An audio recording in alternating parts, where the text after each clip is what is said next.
Welcome back, guys. This is Thomas, and on this episode, we're going to be recreating a famous X-Men comic book cover, The Crucifixion of Wolverine.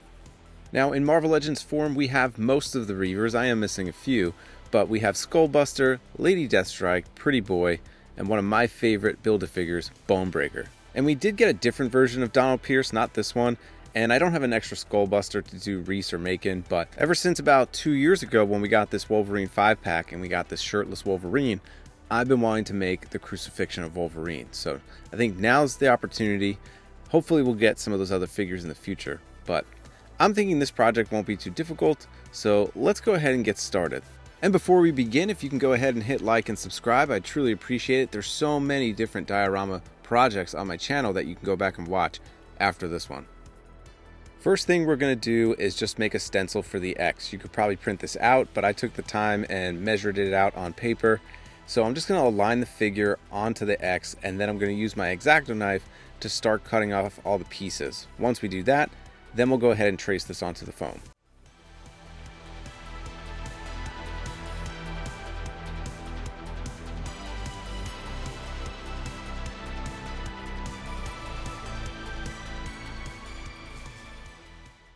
Now that the X is cut out, I'm just going to put the figure onto the piece of paper just to make sure that it scales right. It seems like it does. So at this point, I can go ahead and start tracing that X onto the piece of foam.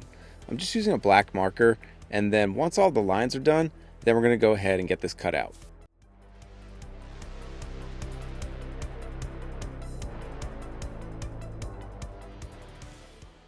Now I've opted to cut this out of one piece of foam.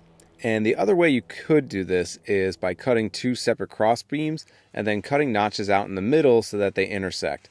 But I really want this to be strong. I don't want there to be any loose pieces, so I'm just making sure that by using this one piece of foam, it'll be structurally sound, especially if a figure is going to be hanging from it.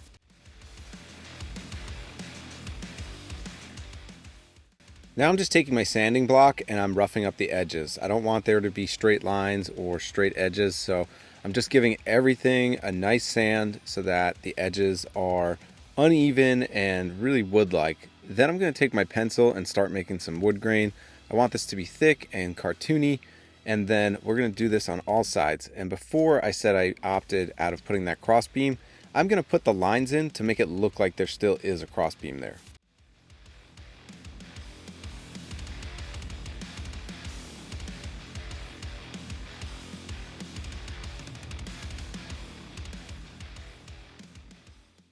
Now that my X is cut, I'm going to put this on a base. So I want the X to be higher than the actual base of the diorama, so it's going to be an inch up using a 1-inch piece of foam.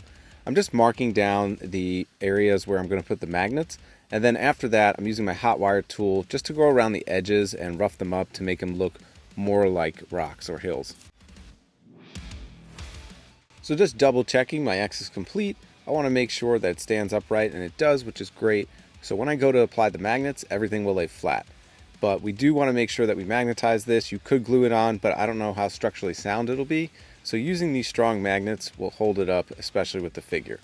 I'm just dremeling out the holes, and then we'll hot glue those into the X, and then we'll hot glue those onto the base.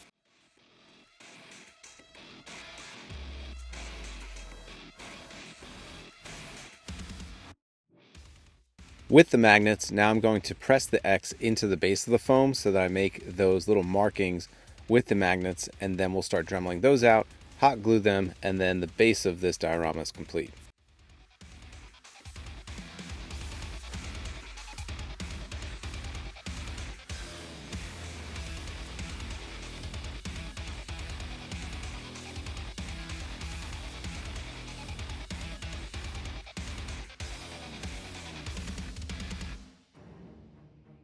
Now my last build that I did was the rock formations out of scrap foam, so I did a few tricks on that project to kind of get me ready for this one. So I'm just cutting up the edges with my blade just so it doesn't have that hot wire look, and then I'm making some cracks in the stone. Some of this will be covered, but that's okay.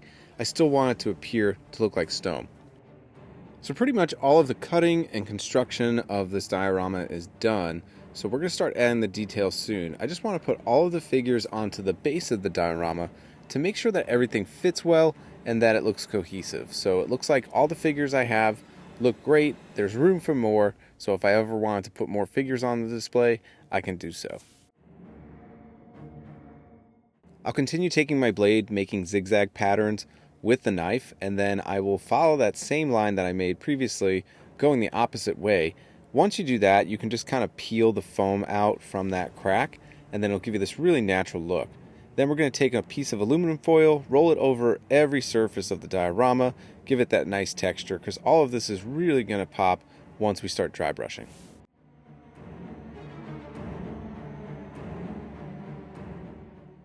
And originally, I wasn't going to glue this base piece for the X down to the base of the diorama, but I figured for some of the next steps that we're going to do, I'm probably going to want this attached to the base. So I just used some Elmer's glue, and I'm spreading it out with a piece of cardboard, and then it'll have a nice even seal.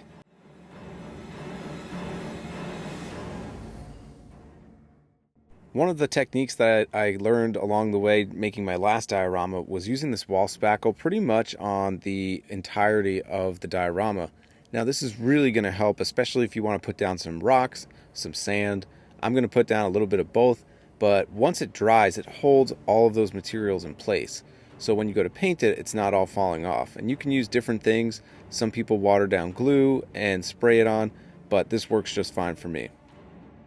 Now onto the fun part. All the cutting, texturing is complete, so we're going to start painting. I'm going to give this a coat of black acrylic paint and Mod Podge, and then we can start working on the details. My base coat is dry, and looking at these skulls, they're pretty close to 1/12 scale, so they'll fit perfectly with your Marvel Legends and for this project. So they're about $8 on Amazon. I'll put the link in the description below if you're looking to recreate this project yourself. So now that we have all the things that we need, we're going to start painting.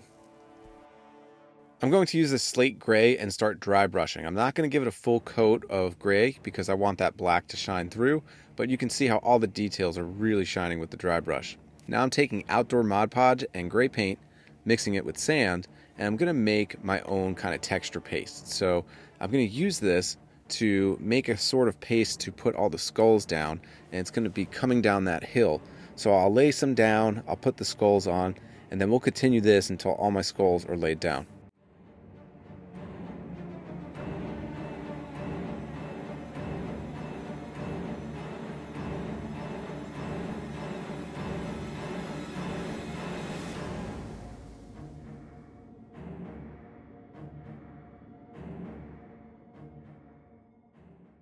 So halfway through this project, and once I started applying all the skulls, I thought a 20 pack would have been good enough, but I actually needed more. So I did make an order for more of these, and they came in the next day. So once this dries, I'll apply the new skulls once those come in. In the meantime, I'm going to start dry brushing some brown. I don't have any dark brown, so I got to mix my own. And this I'm going to use on the X, and then the residual that's on my brush, I'm going to use that to dry brush all over the diorama. And if you can see with the X, I didn't give this a full coat of brown either because I wanted those black lines to shine through. For me, that gives it a real comic book feel or cartoony look, and that's what I was kind of aiming for. Now going over the gray dry brushing with the brown dry brushing, I feel like definitely adds another layer to this. Gives it that dirt feel, that grime feel, so it really starts to take shape once you add those different layers. So what's good is that most of this project is complete. I just got to wait on those other skulls to show up. But you can see how the pebbles that I put on, the sand, all those textures with the wall spackle really came out in the dry brushing process. So really happy with how this is looking so far. I'm going to let this sit overnight, and then hopefully I get those skulls tomorrow. So I'd like to complete this project and get it done. So I just got to wait on those. And I was really excited when these skulls showed up in one day, so I just have to recreate that goop that I made. I'm going to spread it out just the same way and really give this end-to-end coverage with the skulls. And I think getting these extra skulls was definitely the move because if you look at the comic book cover, they're piled up pretty high next to the X, so this will give me that effect that I'm looking for. They're all applied. Now it's time to start with our washes, and I'm using a brown and black wash. I'm going to go over all of the base, blot out all the excess, and then we'll keep layering this on until the colors from that goop I made are now blended with the color of the base.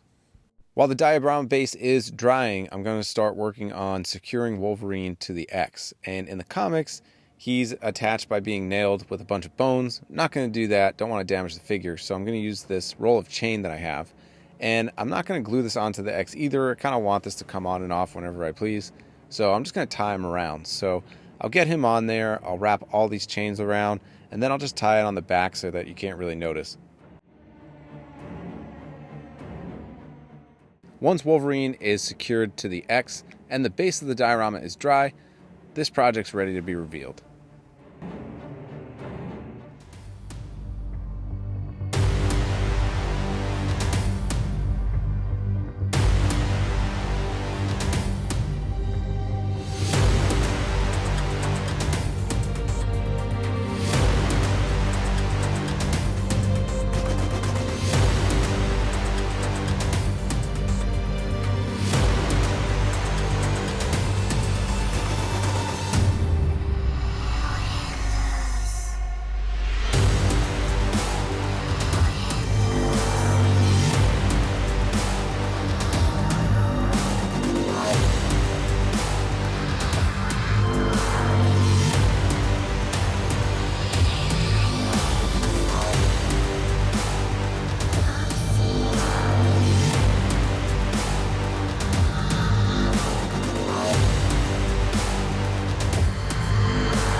And here it is, guys, my latest project, the crucifixion of Wolverine. Now, I was really setting out to make a single base diorama, but I figured if I have all the Reavers, I might as well include them into the project. So I made enough space for them, and if we get some more figures to add to it, I can do that.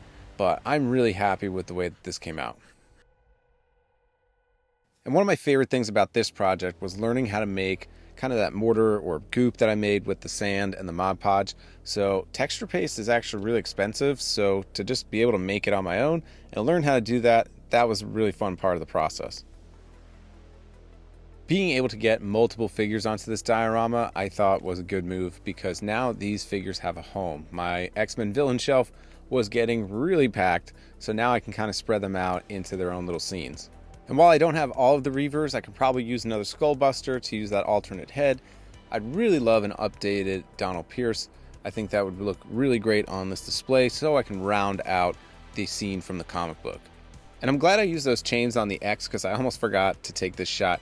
I think Jubilee was the one that takes Wolverine down from the X, so to kind of recreate that scene as well, it's kind of twofold, building the crucifixion and then the scene that happens after. So thanks for checking this project out, really appreciate it. And as I said before, if you can hit like and subscribe, that would be most appreciated as well. But until the next episode, guys, I'll catch you next time.